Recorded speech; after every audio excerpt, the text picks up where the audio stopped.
Look at the bottle of beer in your hand right now, or the cold glass sitting on your table. To you, it is just a casual weekend drink, a refreshing reward after a long week of work. Modern society spends hundreds of billions of dollars every year mass-producing this bubbly liquid. But 12,000 years ago, this exact same drink did something terrifying. It tricked your ancestors into giving up their freedom, ruining their bodies, and building the physical prison we call human civilization. You were taught in school that ancient humans started farming because they were wise visionaries who wanted to bake bread and feed their hungry families. That story is a lie. Groundbreaking science now reveals a far stranger reality.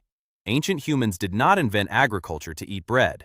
They broke their own spines, ruined their health, and abandoned paradise, all just to get drunk. To understand why switching to farming was the most tragic trade-off our species ever made, look at your ancestors right before agriculture began. Fossilized skeletons of hunter-gatherers from 15,000 years ago reveal tall, robust, remarkably healthy human beings. They ate a rich diet packed with wild game, fat-rich bone marrow, river fish, nuts, and wild berries. They rarely suffered from tooth decay because their food contained no refined carbohydrates. They worked an average of just 15 to 20 hours a week to secure everything their tribe needed. The rest of their time was spent socializing around warm campfires, telling stories, resting, and playing with their children. If you dropped a modern human into their world, you would die in 3 days. But to them, the prehistoric wilderness was a luxurious, all-you-can-eat buffet. Now look at the skeletons of the very first farmers. The exact moment humans stopped roaming and began cultivating grain, average human height plummeted by almost 5 inches. Their bones became thin, brittle, and riddled with severe iron deficiency, scurvy, and chronic malnutrition. Women's spinal columns were permanently deformed from kneeling on stone floors 12 hours a day grinding grain into flour. Men suffered crippling arthritis from dragging primitive wooden plows through stubborn mud under a scorching sun. Their teeth were worn down to raw, infected nerves from chewing microscopic stone dust left behind by grinding slabs. Early farming villages were filthy incubators where deadly diseases like smallpox, tuberculosis, and flu jumped for the first time from livestock into human lungs. Cereal grains like wild wheat and barley are notoriously miserable to process.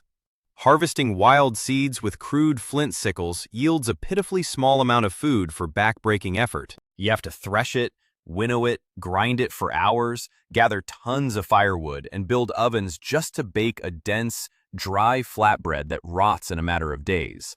Why on earth would a rational, healthy hunter-gatherer look at that nightmare lifestyle and say, "Sign me up"?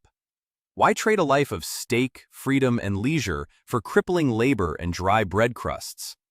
The answer lay hidden underground for over 10,000 years.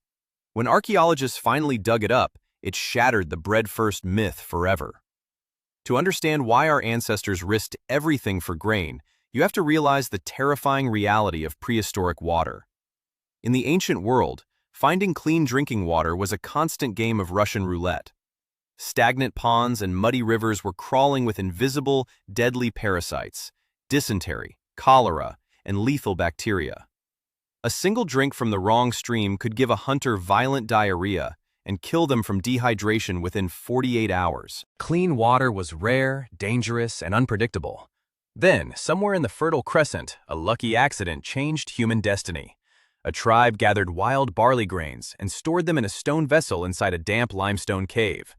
Rain leaked through the cave ceiling, soaking the seeds. As the grains sat trapped in water, they began to sprout. This malting process converted the grain starches into sweet, simple sugars. Then, microscopic wild yeasts floating in the air landed on the sweet liquid.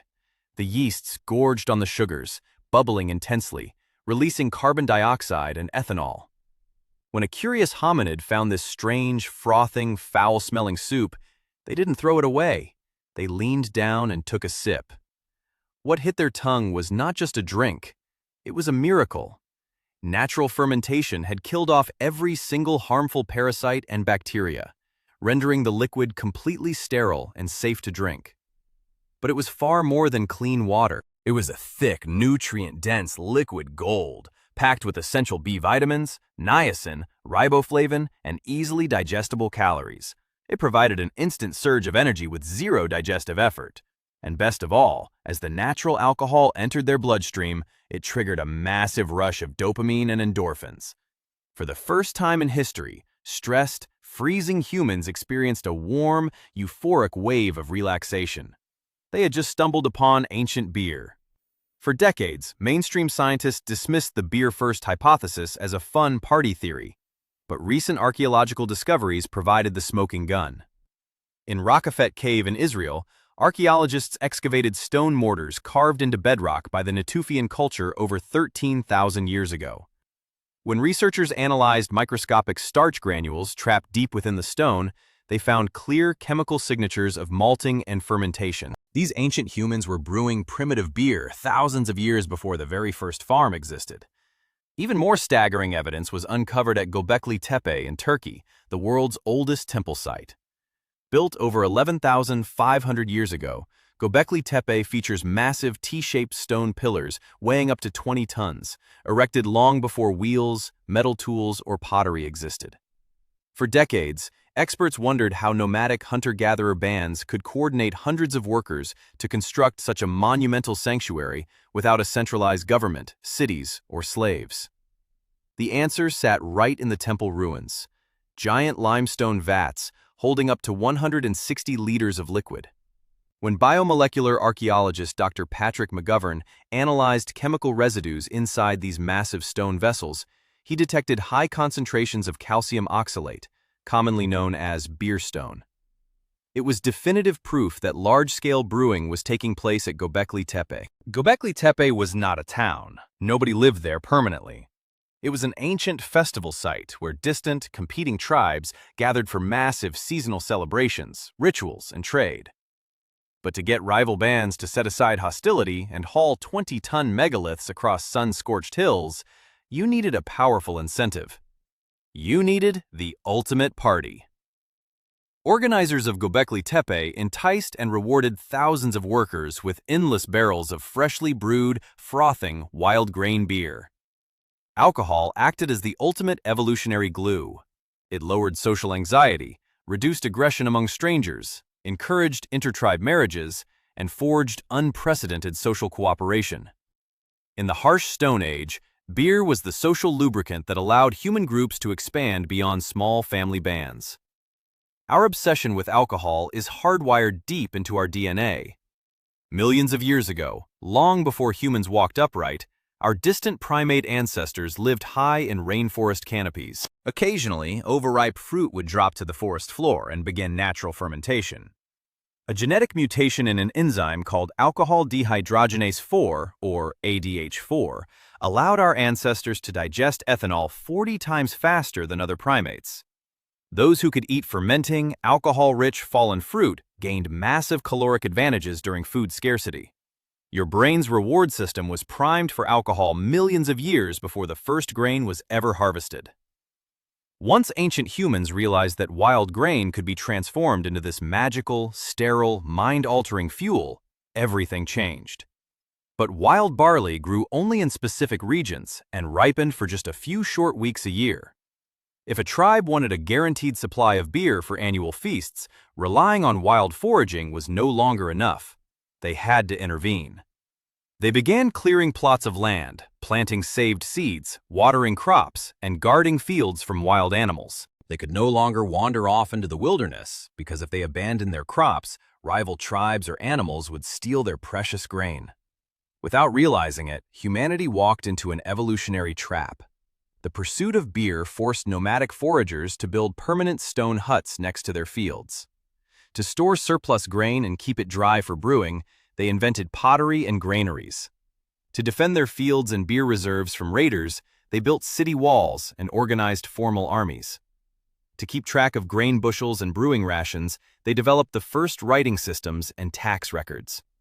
The tragic irony of human civilization is that we did not invent farming because we were wise visionaries seeking a better life. We were hooked on the liquid magic of fermented grain. Wheat and barley domesticated us, using beer as the ultimate lure. Bread was simply a secondary byproduct. a convenient way to use up leftover ground grain that had not been tossed into the fermentation vat. Agriculture broke our spines, ruined our health, created social inequality, and chained us to the soil, all because our ancestors refused to give up their favorite party drink. So the next time you pop open a cold beer, listen to that satisfying hiss and watch the foam rise to the brim. Take a moment to look at what you are holding. You are not just drinking a beverage. You are tasting the liquid engine that ended the Stone Age, birthed agriculture, constructed the first temples, and forged the modern world. At 11 p.m., when your brain craves a cold drink or a rich treat, you are running a 10-million-year-old evolutionary program, still celebrating, still bonding, and still chasing that ancient spark of magic around the fire. For 3 million years, every human who ever lived was cold, tired, and searching for warmth. You are the one who inherited their world, and it all started with a sip of fermented wild grain.